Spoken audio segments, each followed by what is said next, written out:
Cross-examination. Thank you, Your Honor.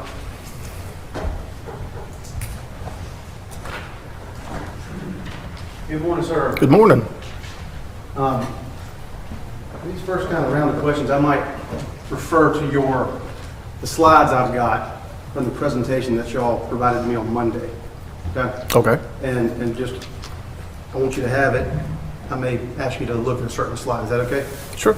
Your Honor, may I approach him? He has his. Your Honor, I just asked to see what he is showing the witness. He's showing them exactly what y'all put on the screen yesterday. That's what we covered before the jury came in.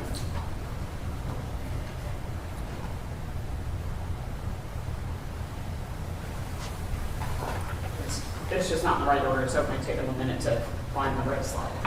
Which was exactly what I was about to say. I apologize, they're not in the right order. But if you'll bear with me on that. Okay. I'd also ask if I want to show one to the jury, I may take your copy because a couple of mine have a note on it. Okay. Okay. Let's start with this example of cell site location information.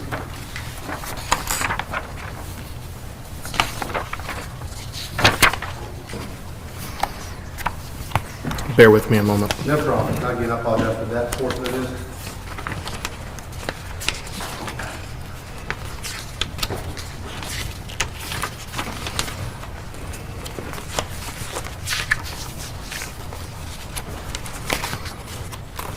Okay, I have added the flames to restream.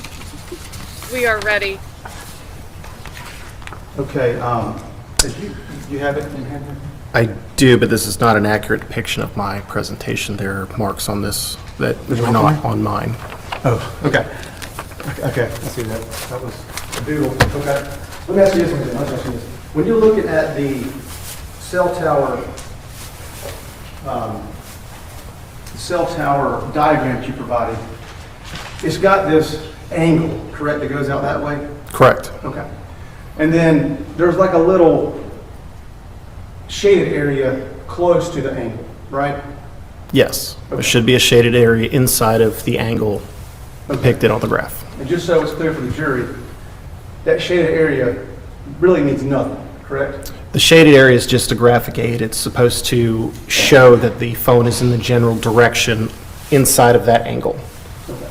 So it doesn't actually mean anybody's there or near that particular spot based on that shaded area. The shaded area is not a depiction of the location, the exact location of the device. It's just to help show that they're within that angle as it protrudes out.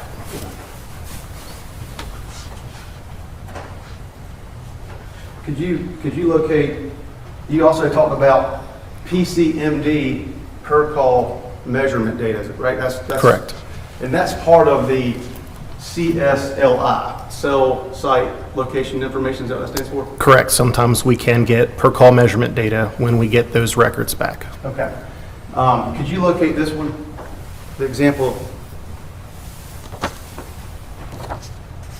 Locate what? yeah, I'm sorry, a Specifically. copy of it, I'm sorry, in what I handed you. Sorry. No, I apologize.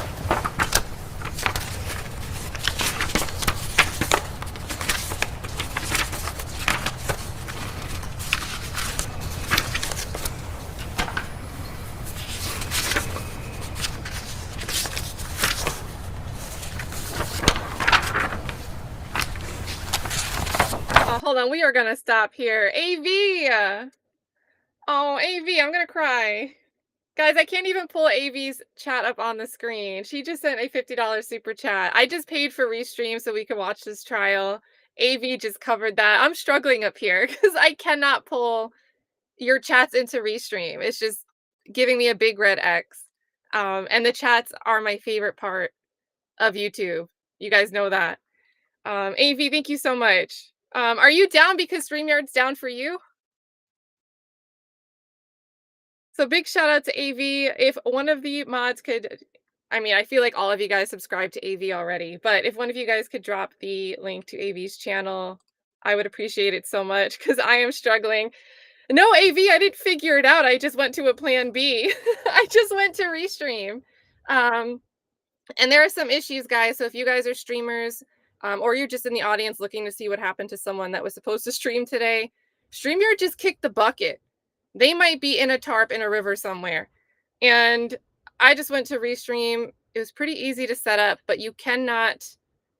I couldn't take over the stream key for the event I had scheduled, which is why I think Chloe Albert's Revenge, Plans and Pens maybe, and Jenny, I had to tell you guys we have to start a different stream. You have to come over to a different link.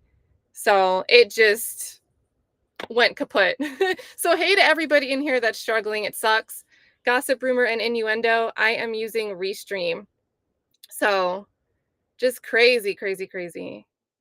It was really easy to get started using, you guys. Give some grace to if you don't see someone that had a planned schedule showing up. There's a big reason why. Apparently, a lot of people use StreamYard. Way more than I would have expected. AV, thank you for the motivation, because I was like, oh, another streaming software I'm going to pay for, and it's going to keep charging me month after month, and I'm going to forget. So big, big thank you there to AV. Glad you have an excuse to come hang out. This is the win, right? So with that being said, you guys, I cannot pull your comments up. I am watching the chat, though, and I will try my best to make sure we can still have the level of participation we always have. So chat away, and we can be you can break the rules a little bit, because I'm not going to pull up a incriminating chat on the screen. You guys can get away with a little bit more. So big thank you guys, and Pink Slime coming in with the Odele Carnelitos. So big thank you. I wish I could pull that up. Guys, we're going to do this. We're going to I think we've got everything we need. We've got captions. We have the flame emojis for when it gets spicy. And I will, when I see the prosecutor on the screen, I'm going to update my brand color to match her outfit every day. So here we go, chat. So glad you're here. Okay, do you have it in front of you? Yes, I do. Okay. And there's a... Hold on, wait. I see comments. The first one I see is AV saying, right, love it, keep going, and yay. And then LaDonna saying Lori Vallow Daybell verdict in after like 15 minutes guilty. So we were just talking about fast verdicts. And then I see all of this. The comments are here. We are fully operational. Whew. So thank you for the Lori Vallow update. There's a band. We are in business. I'm so understand happy. it, at the end of it, is that right? Yes. Can I share that to the jury real quick? I'll hand it right back to you. Did we scribble on that one too? No, Okay. sir.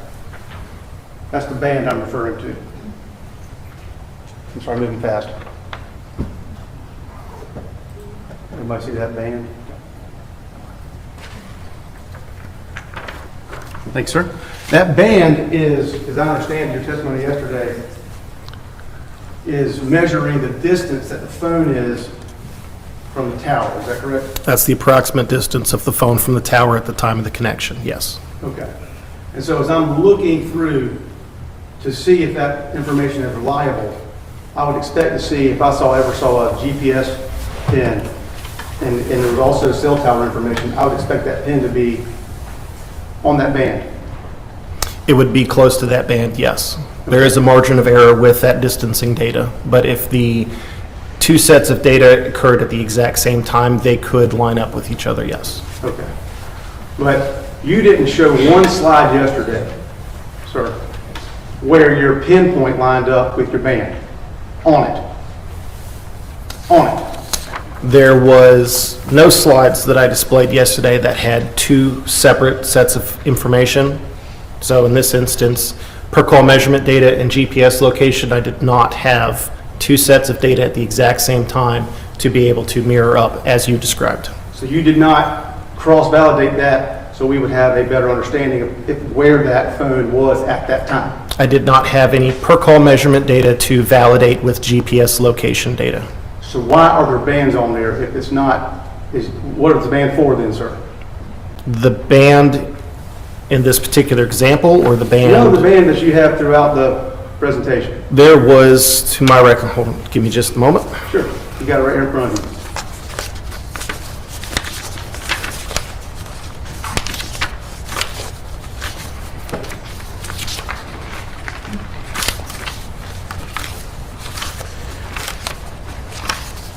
In my presentation yesterday, I had per call measurement data for Gregory Rice's cell phone records. I only had one per call measurement data listing for Christopher Dontell's, or one of Christopher Dontell's records. However, I had no per call measurement data for any of Meagan Jackson's cellular records. Okay, so like if you found this slide of Greg Rice's, Can I just, Your Honor, just so that I can know what he's referring to, if I can just see the I can show slide. it to you.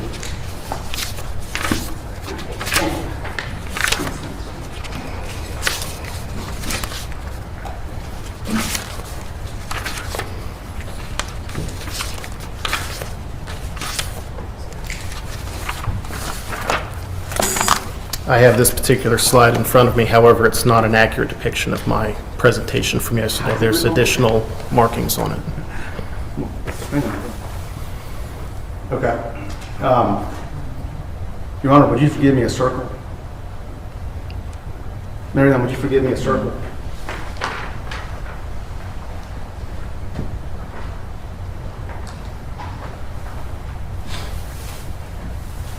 That's fine. Thank you. Thank you for bringing that to my attention. I apologize. May I show this to the jury, Your Honor? Yes. As we're looking at this, there's a pin, right? Is that correct? The pin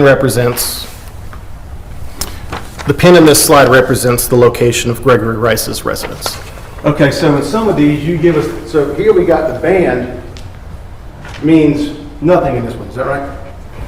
The outer band? The outer band. The outer band is the approximate distance of Gregory Rice's device at the time of this connection. Okay, so we know then by looking at this that the outer band is not in line with the pin. That's correct. However, it is within the margin of error that you typically see with these types of records, which is Okay. about 100, 150 meters on either side of that band, just depending on the strength of the connection at the time.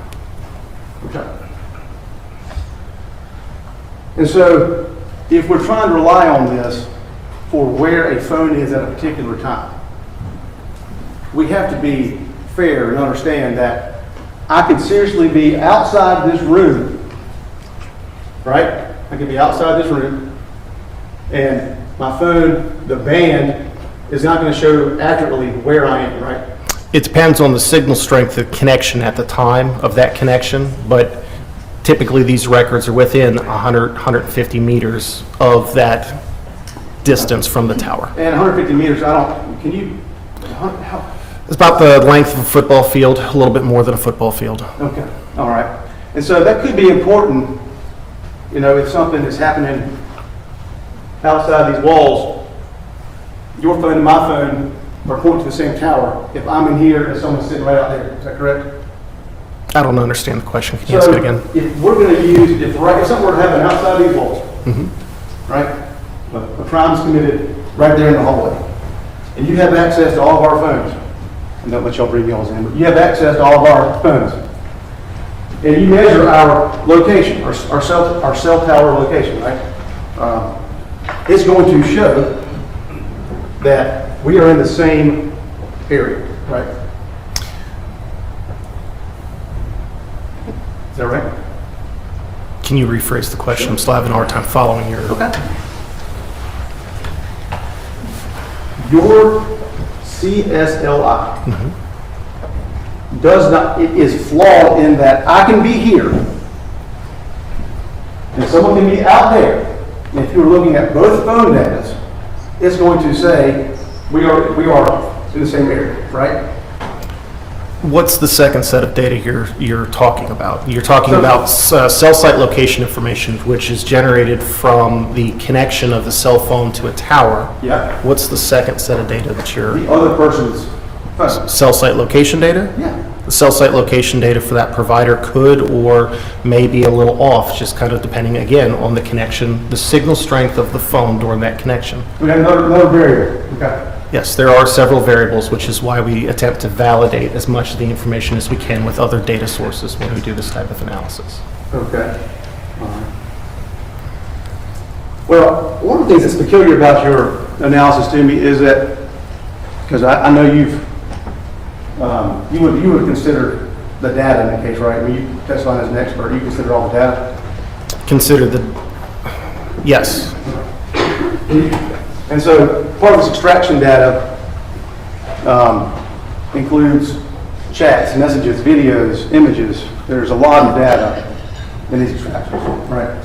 So my analysis contained the cell site location data for these devices. No.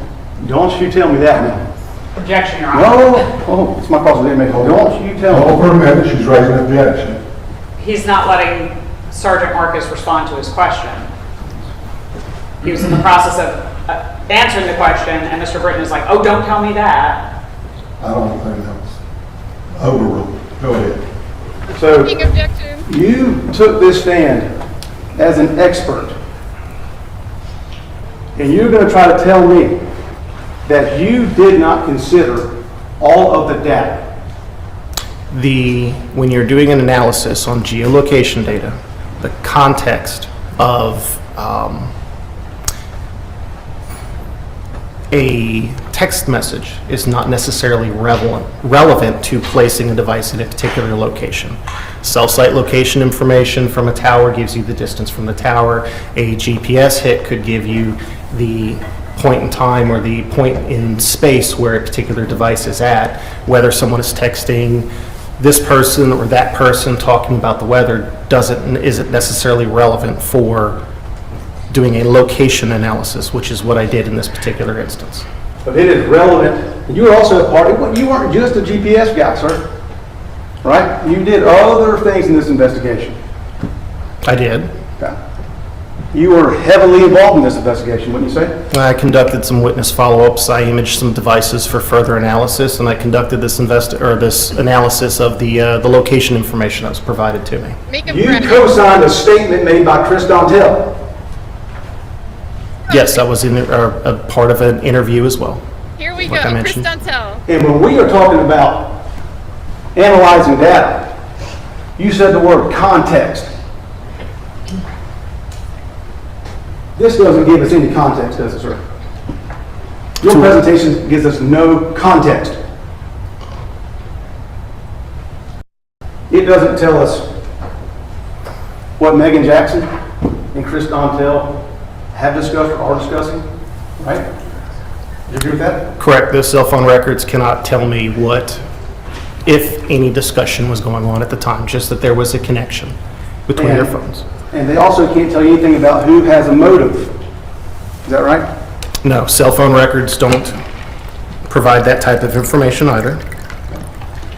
The water And you counter. could, because it's part of your data, go back and cross-validate and see what they were discussing in the text messages and chats beforehand to get an idea of motive and intent, right? That analysis was provided to another officer in this case. That was not my particular participation in this case. But you said you read all the data, sir. No, sir, I did not. I said I reviewed the data that was given to me for my geolocation analysis.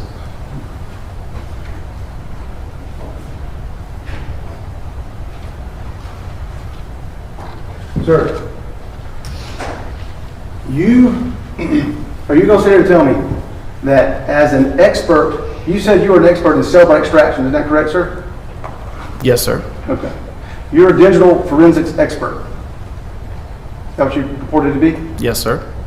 And you didn't consider the information, the critical information and data that would give this jury context for what was happening on this evening. I analyzed the data for my particular part in this investigation, which was the geolocation analysis of the devices involved in this case. As far as additional analysis for digital devices, that was done by Lieutenant Ben Wells with the York County Sheriff's Office. That was not my job in this particular case. You were one of the 9 or so visits to Flint Lake Apartments, weren't you, sir? 9 or so visits. I don't recall going up to Flint Lake 9 times. You were part of some of those visits, weren't you, sir? You under oath? Objection, Your Honor. He's thinking. He's trying to answer the question. It's not necessary to say you're under oath. Gould. Why do you say it like that? I believe I conducted 2 follow-ups at Flint Lake Apartments. And when you did so, y'all already had the cell phones of Meagan Jackson and Chris Dontell. At the time of my first follow-up, I was not aware of that. They may or may not have. It was early in the investigation. At the time of my second one, yes. Okay. And so, as we talk about this quote-unquote crime scene, one of the things we know is the time you were out there yourself, Meagan Jackson and Chris Dontell were already suspects, right? At one of your visits. Correct. In total, y'all canvassed the area 9 times, right? Oh, you may not know that. I don't have that information. Okay. No, that was not part of my participation in this case. Okay. But you were pretty heavily involved now, weren't you? You were one of the few that's there. This thing took y'all so long. You were one of the few that was there in the beginning, right? No, sir, I was not initially assigned to this case in the beginning. Oh, okay, sorry, it was 10 days. Was it 10 days after? I didn't get involved in this case until almost 2 or 3 weeks after. In fact, for 2 weeks during the initial part of this case, I was out of town in training.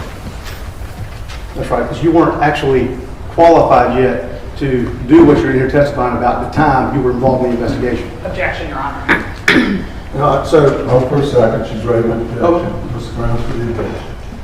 Well, I don't believe that when Your Honor qualified Sergeant Marcus as an expert, it was pinpointed in time, or I don't believe Your Honor made a ruling, well, you're an expert as you testified here today, but I'm not going to find that you were an expert earlier. So I think saying he was not an expert is not the proper phrasing for that. so I believe you got involved earlier, that's fine. You were involved at a time when they were suspects to this crime. Yes, Okay. And you stayed with it right to the very end. Is that correct, sir? I did. I conducted some follow-ups and this analysis that I presented yesterday. And despite the multiple visits to Flint Lake Apartments, you and your investigative team operated under the impression that this crime occurred at Myrtle Beach Funeral Home. Is that correct, sir? A early theory in the case was that this did occur or could have occurred at the Myrtle Beach Funeral Home, yes. Early? It was one of the theories in the case.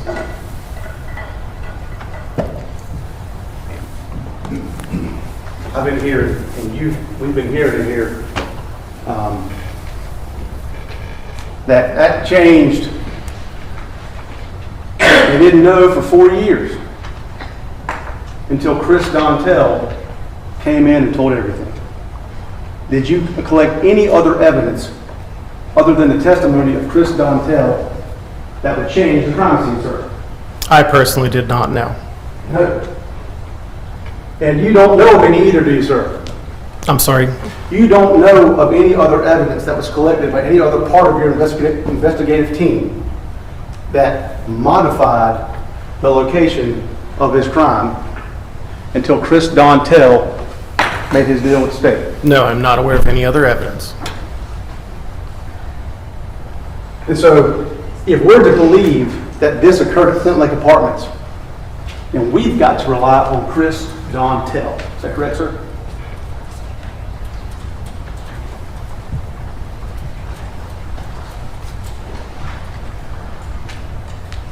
Can you restate the question again? If we're to believe that this crime occurred at Flint Lake Apartments, we've got to rely on the word of Chris Dontell.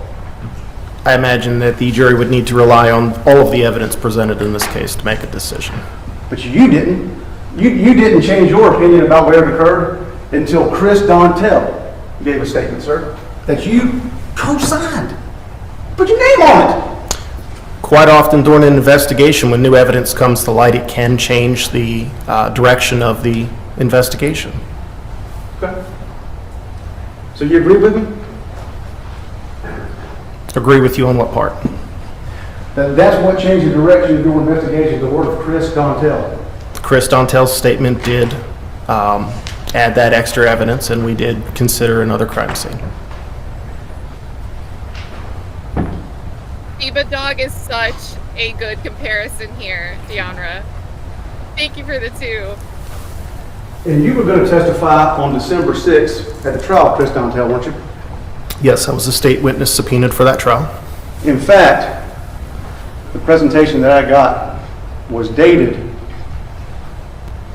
right before that, a few days before that trial. So you were going to present this essentially same information in the case of Chris Dontell. Yes. Okay. Now here's how we know we can't rely on your evidence, sir. You were going to use that same evidence to try to convince 12 people it happened at Flint Lake Apartments. I mean, at the Broken Funeral Home. Weren't you, sir? I was going to present my analysis as part of this courtroom this trial, yes. And when you got to the part when Megan Jackson was picked up, where Red Rice was picked up by Megan Jackson, were you going to say, oh, and right here by the way she killed her? You weren't worried. No, sir. You were going to say she picked him up and delivered him to the Murphy Funeral Home alive! No, sir. Oh, really? My presentation cannot establish at what point in time Gregory Rice's Calm down. life ended. It just shows the location of the devices during that period in time on October 2nd, 3rd, and 4th. But in your case against Chris Dontell, your evidence was going to be used to show a jury that he was alive when he got to the Murphy Funeral Home. I'm sorry, say that again?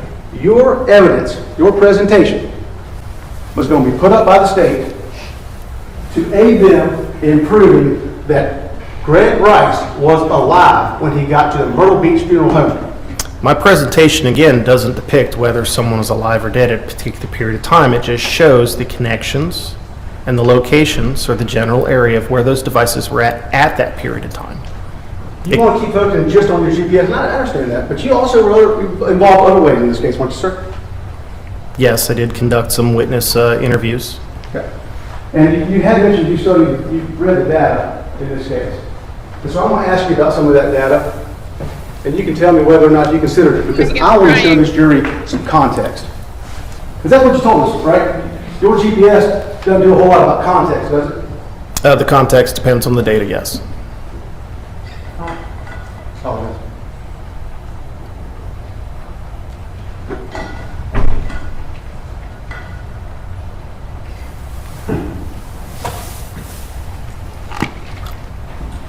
Before we get there, I'm sorry. I want to back up real quick. There was a slide that just occurred to me that I didn't see in what was sent to me. Maybe it was there, maybe it wasn't. I'm not putting any casting aspersions on anybody, but there was a 10:05 moment.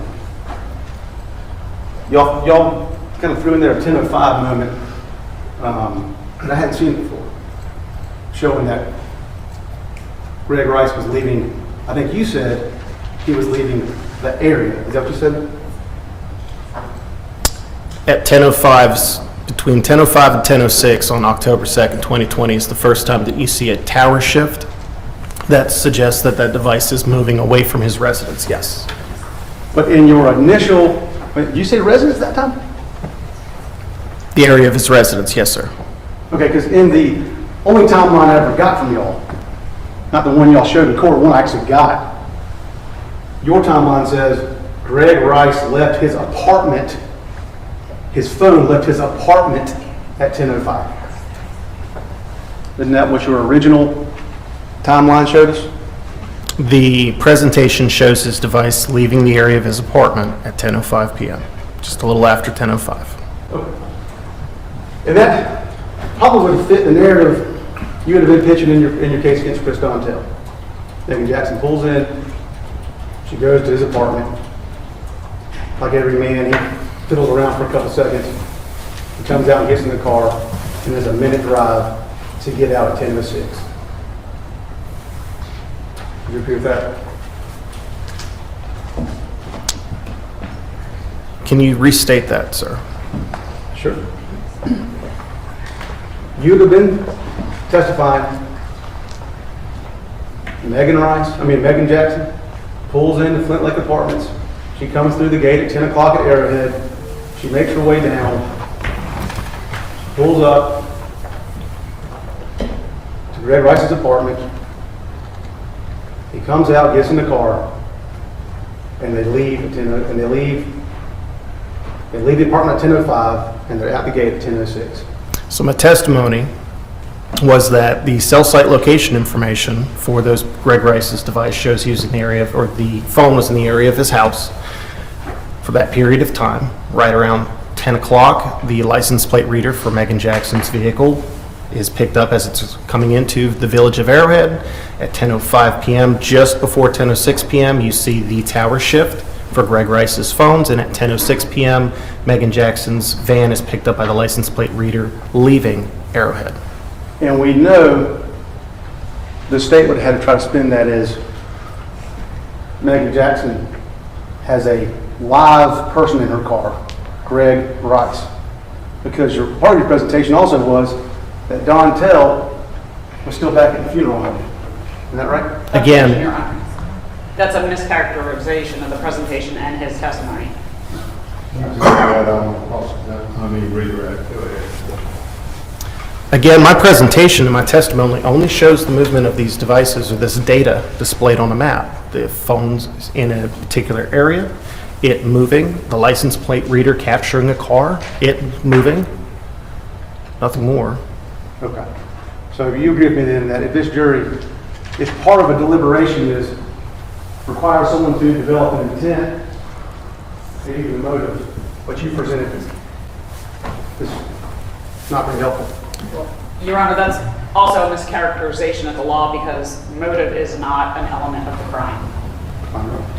An objection, right? Go ahead. Again, my presentation only shows the movement of these devices and from the data that I analyzed. Okay. Now, one of your slides, let's look at, you still have that up there with you? I still have these slides up here, yes. Thank you, sir. I'd like to take a peek at the slide when Meagan Jackson is leaving River's Edge. Which one? It's the LPR. It's actually a still photo, I believe, sir.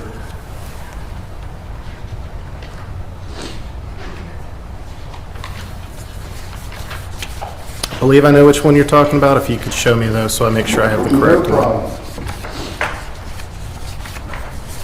This one right here.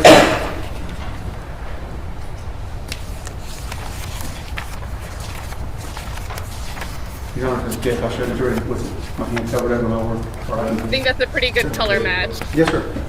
for the outfit of the day.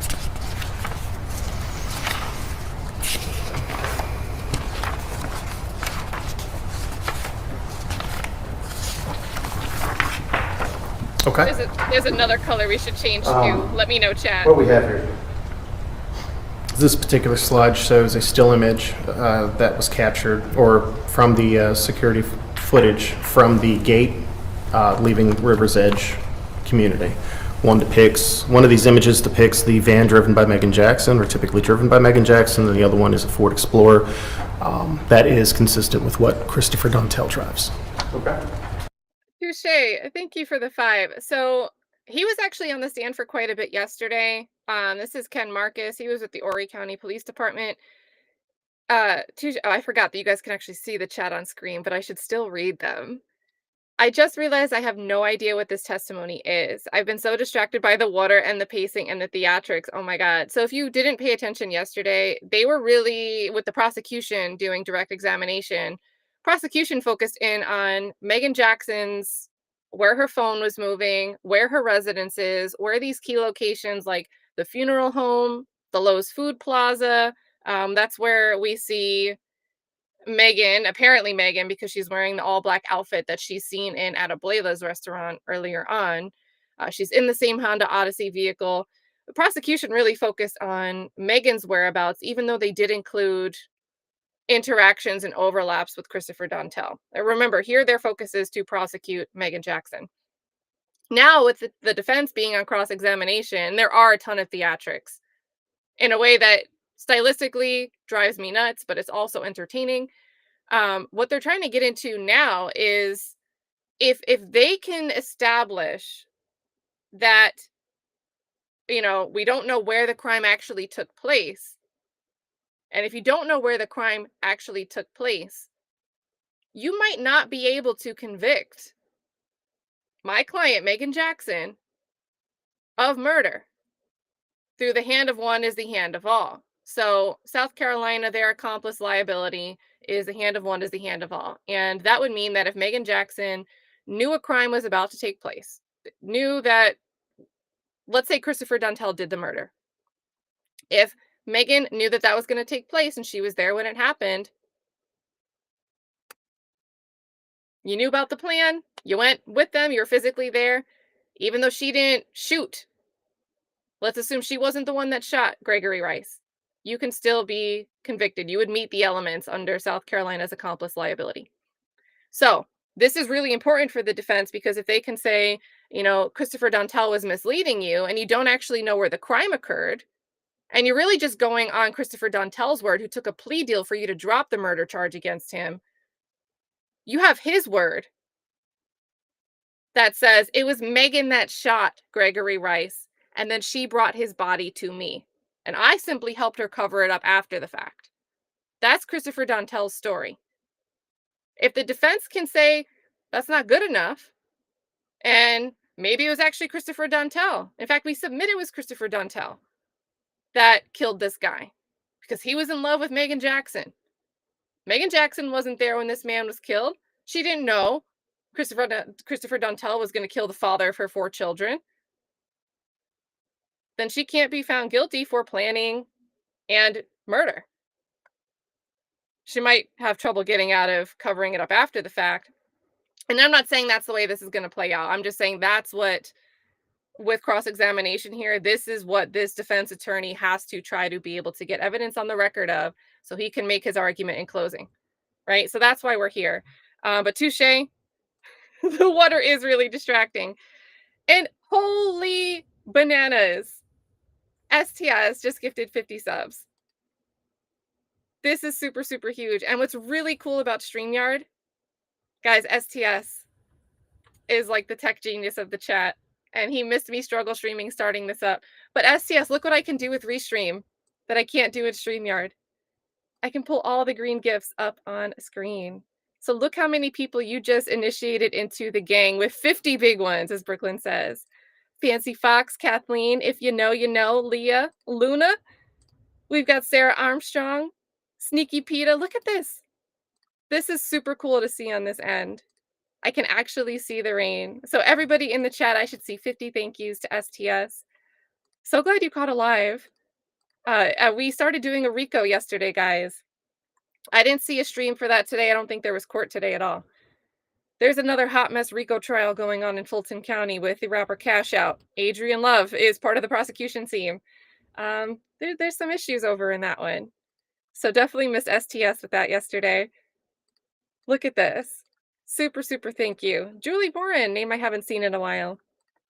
So big thank you. We're going to get back into this, but this is incredible, STS. Big STS shout outs in the chat, and so happy you're here. Hope I'm not breaking the stream, and I think STS will be the right person to help if anything goes wrong. And although difficult to see, you are aware that there's something in the passenger seat of Meagan Jackson's vehicle. And it is hard to see. But you know what's there. Yes, there appears to be an object in her seat. And that object has a name, doesn't it, sir? You know from your investigation that object has a name. Blow Up Betty. Right? You aware of that? I believe there was a reference to something called Blow Up Betty, yes. Okay. And if you consider the data, and I'm going to test you what data you consider more specifically, you would know there was a conversation, a chat.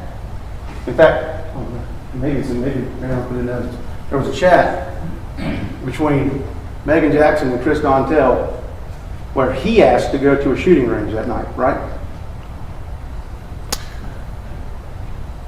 Yes.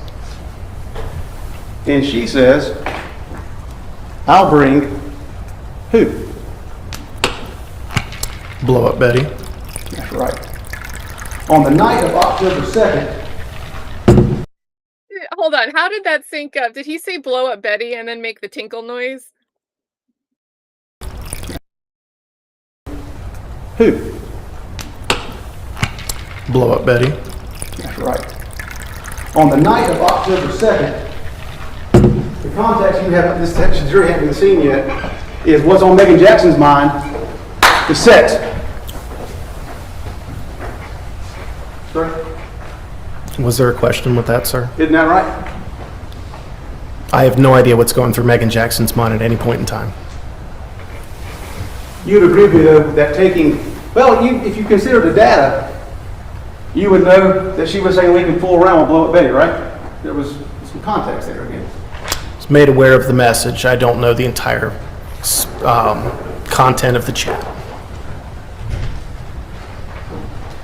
And so, yeah, it looks sketchy going out there to the preserve.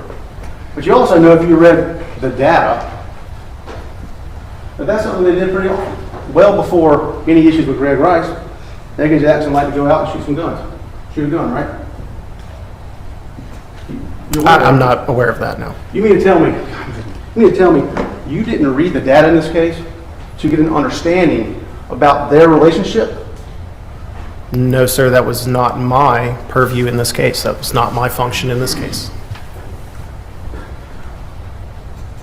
Sir, that is part of your extracted data.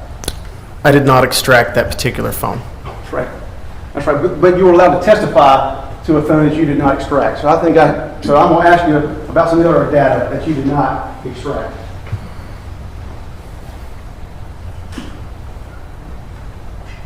Sorry, I got too much coffee. Court's indulgence.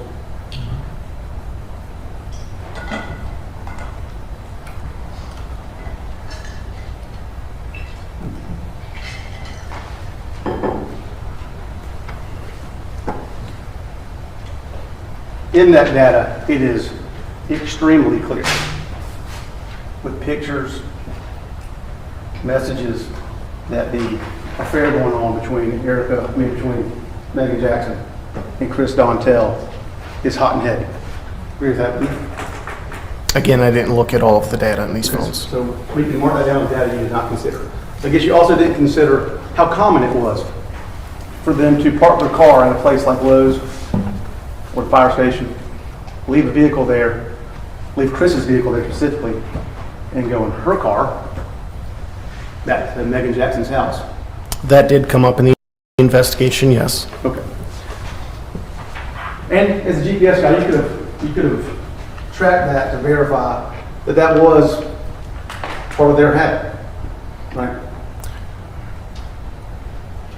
If that data was available, yes. If it was available. So, in a court, and we know it is, the extraction is volumes of information, right? Yes. It's volumes of information. And part of that information also shows you that Chris Dontell was lying over and over and over and over and over again to his wife. That is information that came up during the investigation. However, it was not information that I reviewed for my analysis. Okay. There's also information in there, maybe you had a chance to review this, that Greg Rice was sending messages to Erica Dontell anonymously that Meagan Jackson was pregnant with her husband.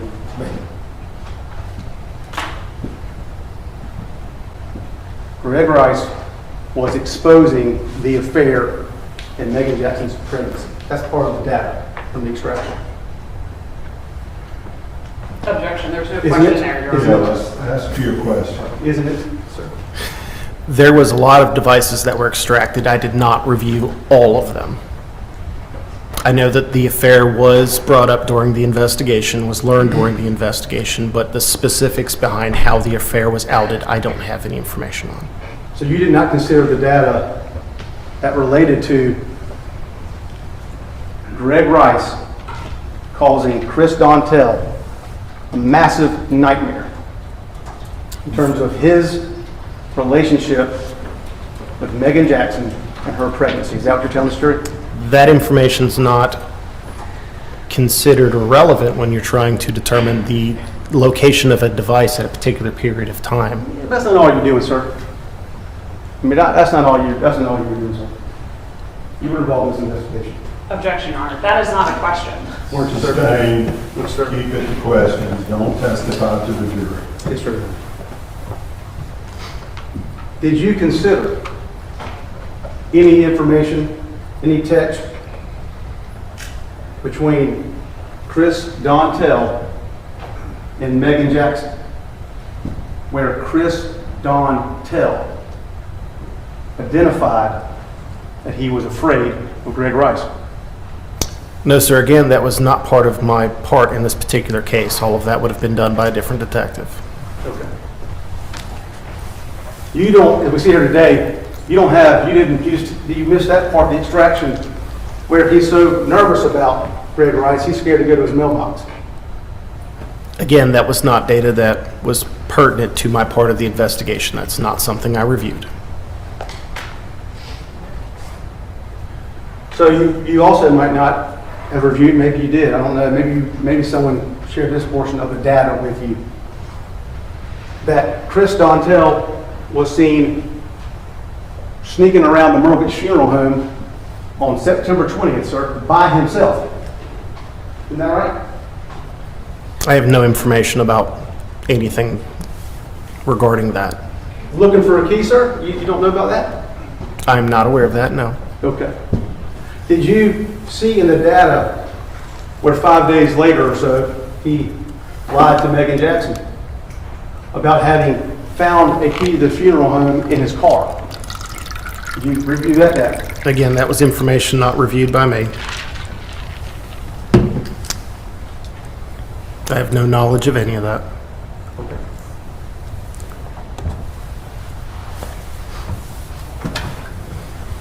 And not only, and you would agree with me though that if you're trying to determine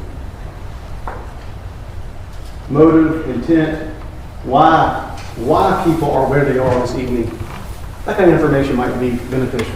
You agree with that? I'm sorry, can you repeat the Yeah, question? so we're trying to figure out why people are where they are, what's going on in their relationships and in their lives, provides context for us. You agree with that, wouldn't you? Yes, sometimes the location information can be helpful in, sometimes context about people's lives can be helpful in determining whether location information is normal or abnormal. It could also maybe help you determine whether or not Chris Dontell is being reliable when he tells you a story about what happened. If someone had mentioned that they were at a particular point in time and you took location information that you had for that same point in time, you could help corroborate or dispel a statement, yes. Okay. And so we know that on December 6th, you co-signed a statement that Chris Dontell wrote. And in that statement, where did he tell you, what he told you that Chris Dontell, he told you that he was at the funeral home and Meagan Jackson just brought him a body. Is that correct? Is that essentially what he told us? Do you have a copy of the statement that I could look at so that I can testify to it accurately? Because I don't know. I do have it. Excuse me.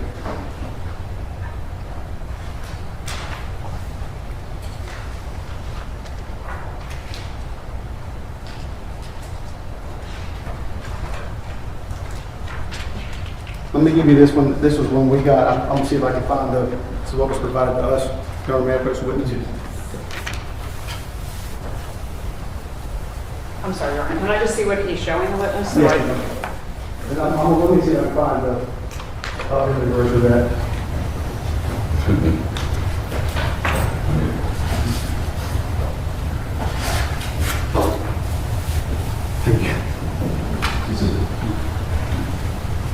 I'm happy to just look at what he's handing the witness. I don't need my own copy, I just want to see what he's showing.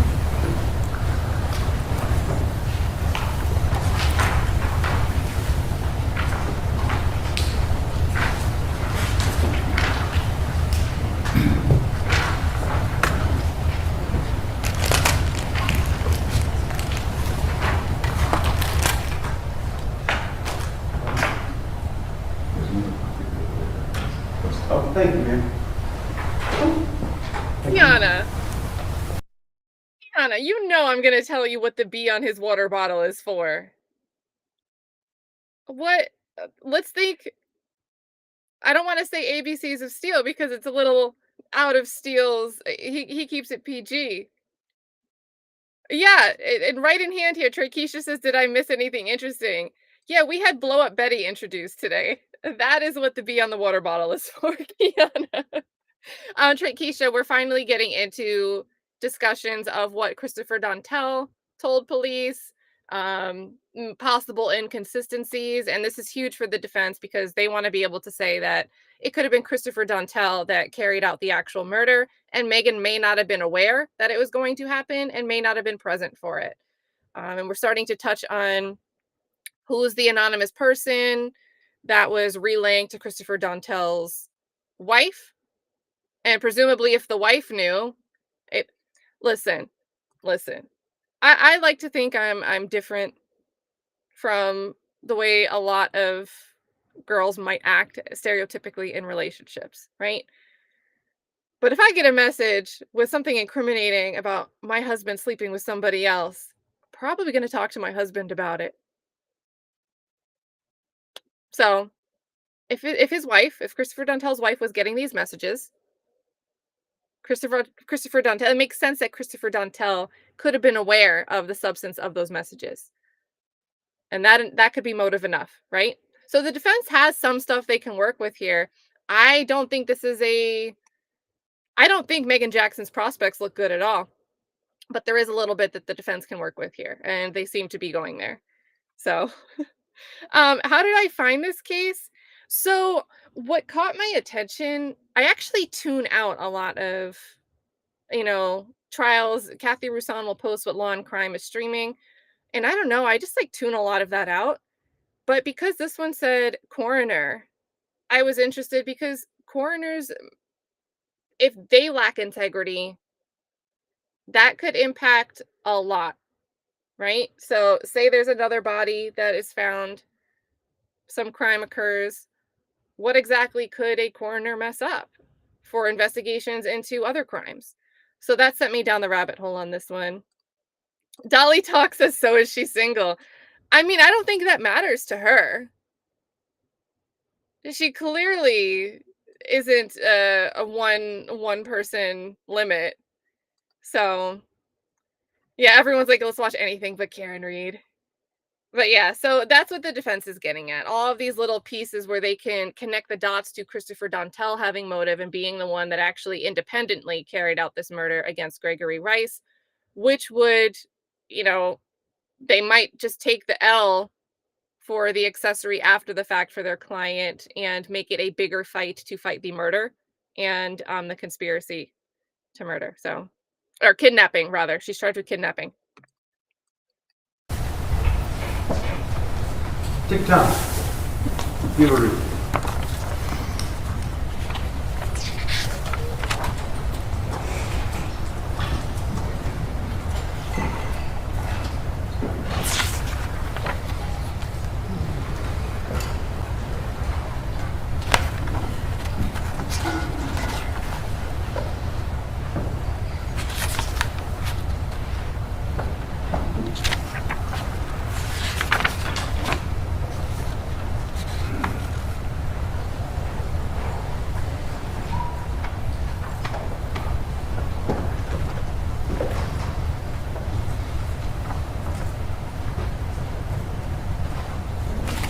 Yes, I recognize this. What is the question again?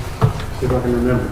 Oh yeah, on this date that you signed this document, Chris Dontell's version of events are that Meagan Jackson, without his knowledge, on her own accord, drove over, took up Greg Rice, and came back with a body, dead body. Is that correct, sir? Yes, this was a statement that was provided to us. However, he recanted that statement shortly afterwards. So you sat down with him.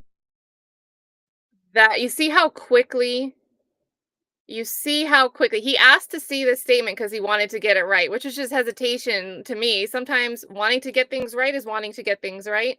Other times it's buying yourself some time because you know they got to go get the document and you get to look at it and sit there and think to yourself.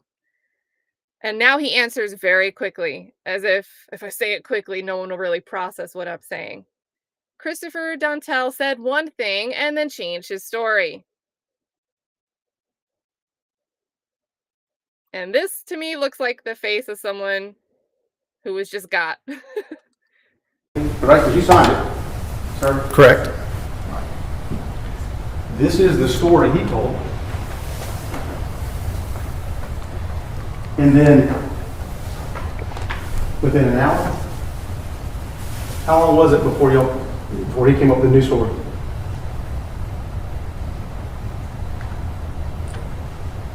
Sure, within an hour, I guess is inaccurate. Within 1 hour, that man goes from saying a body was brought to him to now what is he telling him, wants to believe, that he was, and was he an eyewitness? Is that what he told you? He was a witness. Now he's trying to tell you he went with Meagan Jackson over to Greg Rice's apartment. Is that right, sir? Yes. And he witnessed the whole thing. Is that what he told you, sir? Yes. So, could you, based on, after you got that information, did you make a trip back out to Flint Lake Apartments? No, so we made the trip to Flint Lake Apartments before speaking with Christopher Dontell. Oh God, this warms my heart. And then after he changed his story and told you that he was a witness to it, did you guys go back out there after that? No, sir. Okay. So he didn't take you and show you where this occurred? I believe he drew something at that time. Oh, didn't notice that. So, based on the drawing that I don't believe I have, where does he, in his most recent version, claiming this occurred? Roadside on Arrowhead Boulevard, before you get to Flint Lake Apartments. Okay.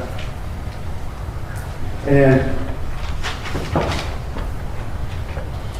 don't we know that can't be true, sir? No. Okay. Well, if he's out there on the roadside already, but he's left his apartment, hasn't he? Who has? Greg Rice has already left his apartment, hasn't he? I don't have the ability to answer that question. I have You no idea do, if he sir. did or You are not. here for GPS, don't you, sir? I am here for the cell site location information and GPS. That's correct. Okay. So you're telling this jury that you don't believe Chris Dontell has changed version, and he says it happened out there on Arrowhead Road, right? Is that correct, sir? Correct. Which is away from the apartment, correct, sir? It is in between the apartment and the license plate reader hit at Clay Pond and Arrowhead Boulevard. That's right. And so if his phone doesn't ping change directions until 10:05, we know that can't be true, sir. Because he has to already be out there.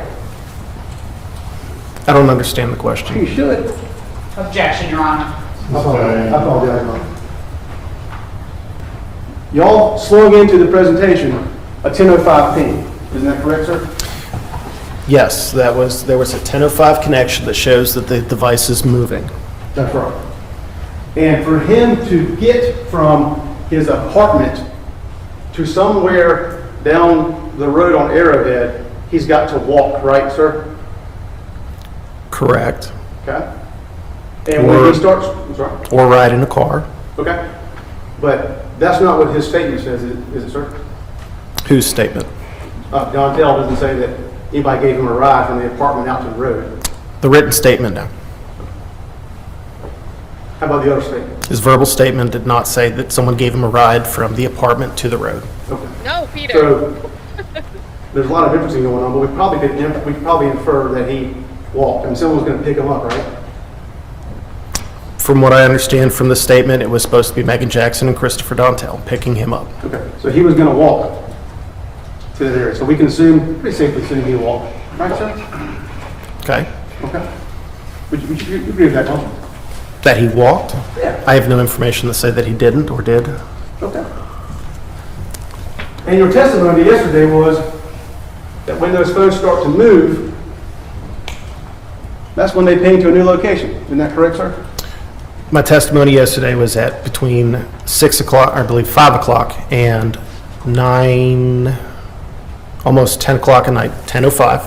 The Greg Rice's phone was pinging in the same area, which was at his residence, and at 10:05 was the very first movement, which was a change in tower that we saw,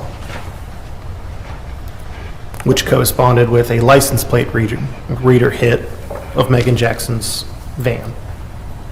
But if it's pinging, sir, if it's pinging and this story is accurate, how then does it not ping before 10:05 if he left his apartment and is walking to a location to be picked up? The section of road, number one, is serviced by that same tower area around his house.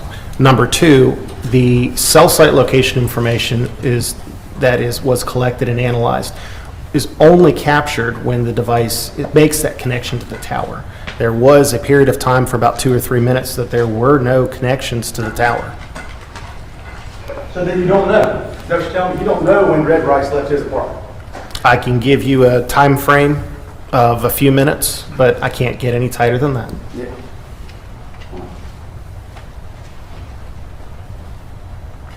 As we sit here today, you also had some more involvement in this case. I want to remind you, if I could, sir. Didn't you field a call and create a report related to an incident where Chris Dontell... Objection, Your Honor. May we approach? All right. Not gonna approach. Fill your water cup. Oh no, they're gonna mute it. Let us see if he fills his water. No, he's sitting there. He's thinking about it. He's like, man, should I use this opportunity to go pee? Or should I just wait? How much longer am I gonna be up here? I've held my bladder longer. I can do it. Yeah, I think I'm gonna do it. Oh my goodness. Let's see. Hold on, wait, I see conversations about StreamYard.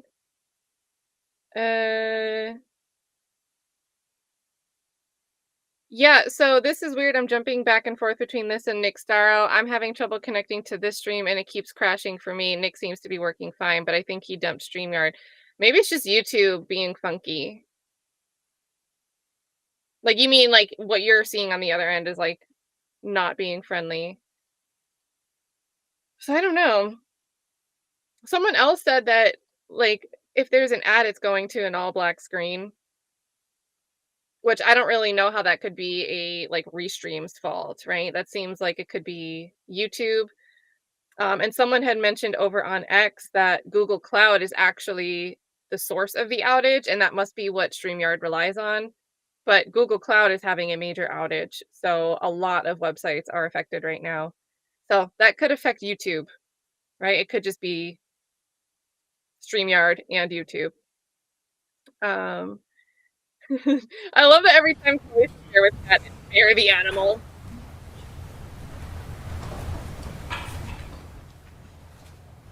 Dolly, StreamYard just let you keep going and going.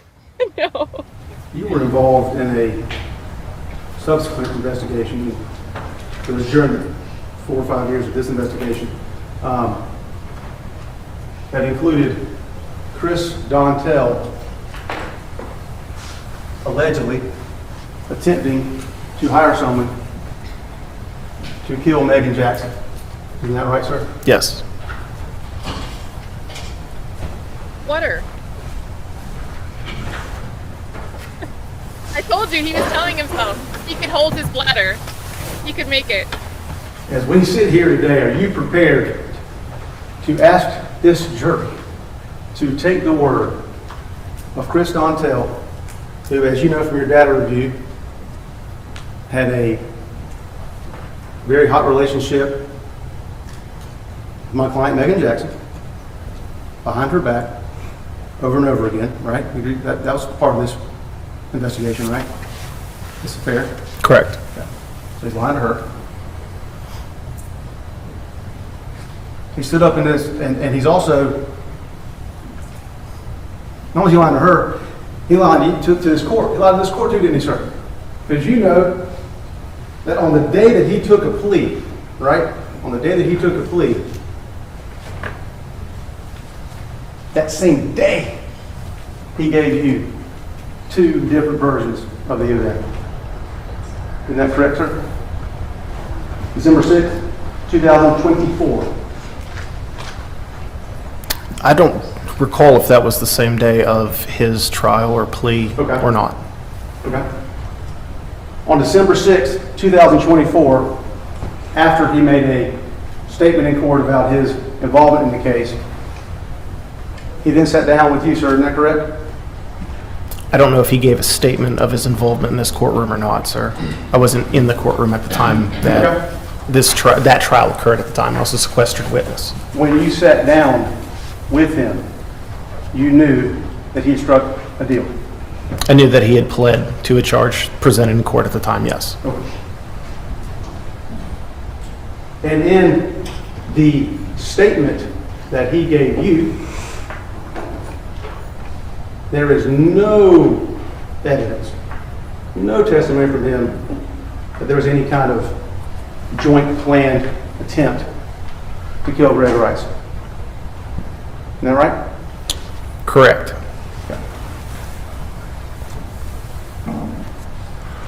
And in the second version that he told, where he says he was with her, in that version, it was still a surprise to him. She just jumped out the car and started firing. Isn't that what he said, sir? Yes. And so in his second version, he doesn't talk about there being any plan or agreement to kill Greg Rice. You agree with that, don't you? To my recollection, yes. And so after all this time, that's the person you're asking this jury to rely on to help you establish a crime scene, a motive, intent. Is that somebody you're asking them to rely on, sir? That particular question belongs to the solicitor. My part in this is just to present the data that I analyzed to the jury so that they can make their decision at the end of everything. So in South Carolina, you guys, solicitors, the term that they use to refer to attorneys. But you signed the statement, sir. I signed the statement as a witness, stating that I observed it. Okay, and you took the interview. Didn't you, sir? The case agent took the interview, not me. I was just present. You were present. Yes. Didn't take you present. Court's indulgence, please.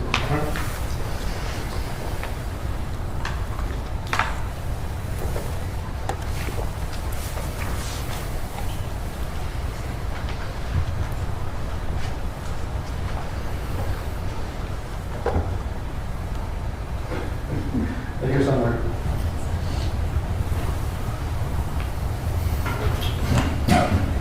Oh, yeah.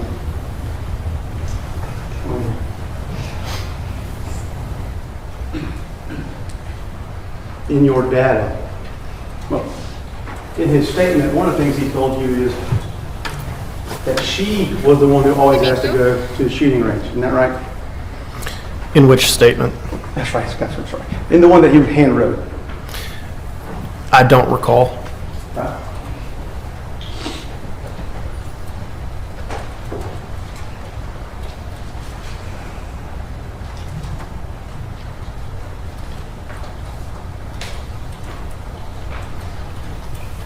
Would you like to see it?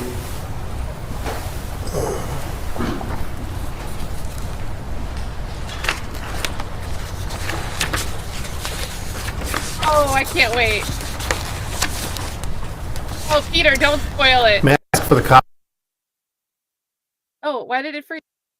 I didn't do anything to the screen. Why did it freeze? Okay, wait. It's Core TV. Thank you. Where am I?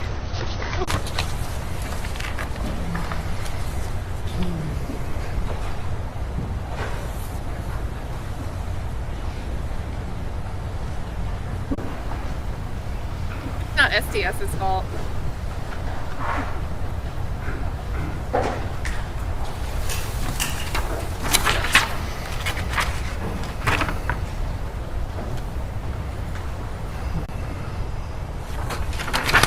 Hold on. Holy moly. Thank you, Peter. Guys, Peter sent a super sticker, and guess what Restream does? Restream lets me see what the sticker is. And it says, and it's cool, so it has like alt text. Lemon character bowing his head while spreading hearts with his arms. That is amazing. So that's super cool of Restream to have this feature. Peter, is this your way of asking for a spoiler? Guys, we are going to get the witness we want today. I'm very excited, but we've got to get there. So, Peter, we're going to force Peter to hang out with us until he can give us spoilers as it actually happens. No spoilers in advance. Big thank you here, Peter. How many water pours does a lemon sticker sponsor? We're going to flavor this guy's water now. So drop some booms in the chat. Yes, you guys can see it on your end. Oh, I love that. Miss Candy's already working in the lemon in the thank you here. I love that. I'm liking Restream, you guys. I am liking Restream. What a bad day for StreamYard. Oof. Oof. So thank you to Peter for giving this man some flavor to his water.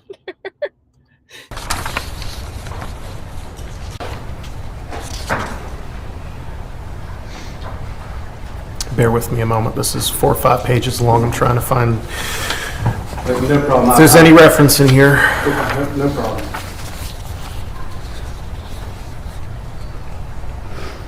And I'm getting close to being done.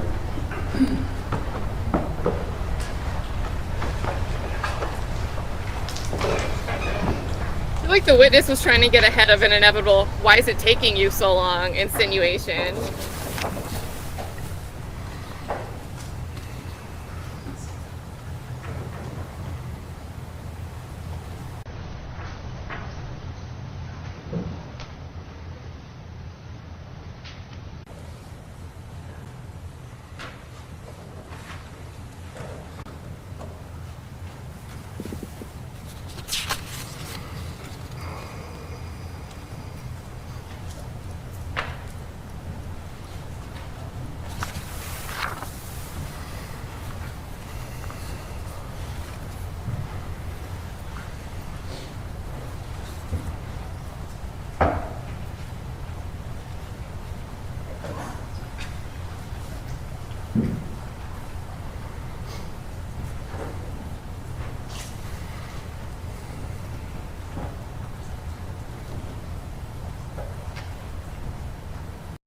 We have the lemon being incorporated as an emoji in the chat for Peter, and then STS sending a super to say boom right back to Peter. So you guys know the boom boom. We gotta drop the emojis when Peter's around. Peter gave us a spoiler that doesn't count. I'm very excited. STS, thank you for the 10. You guys just want this guy to keep drinking more water.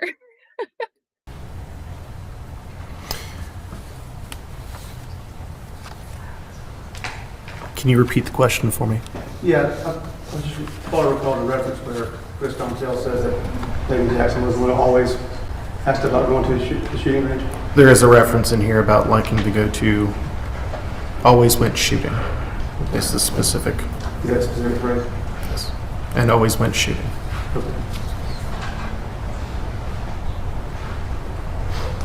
You, in your data review, and I just want to make it clear for the record, you didn't consider, maybe you did you consider that on 9/28, 4 days before the disappearance of Greg Rice, that Meagan Jackson warns Chris Dontell to be on the lookout for Greg Rice? That was not part of my review, no. I'm not aware of any messages along those lines. And You also then didn't review the follow-up message where she says, I just talked to Greg Rice, and if he sees Erica Dontell, your wife, he will tell her to her face what is going on. Did you consider that? I'm not aware of any such messages, no, whether they exist or not. Okay.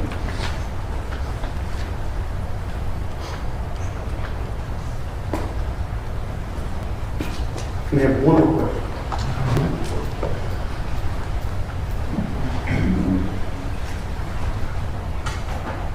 PS did the math. 80 to 100 milliliter cup. No wonder he's got to like keep pouring.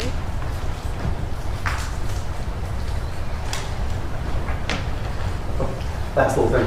On September 30th, just a few days before the disappearance of Greg Rice, Meagan Jackson took groceries to his house for him.